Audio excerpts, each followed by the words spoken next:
Dialog બોલતા બોલતા સુશીલભાઈ ખડખડાટ હસી પડ્યા.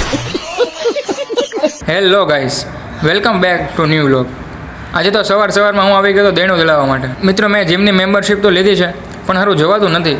એટલે સવારમાં 12 કિલોનું દેણું એક હાથે જ ઉપાડી લીધું. મિત્રો, કોલેજ પહોંચીને કર્યું શૂટિંગ, કારણ કે અમે રહ્યા હતા એક ઇવેન્ટમાં.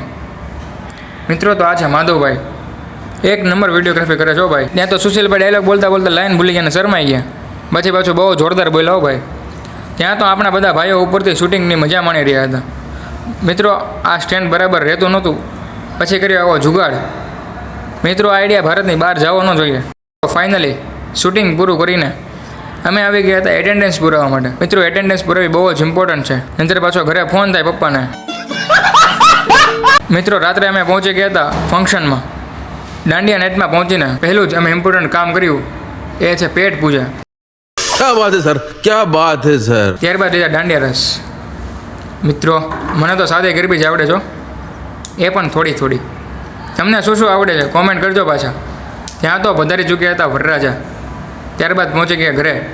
તો મિત્રો, મળીએ આવતીકાલે એક નવા જ વ્લોગ સાથે. ત્યાં સુધી ગુડ બાય.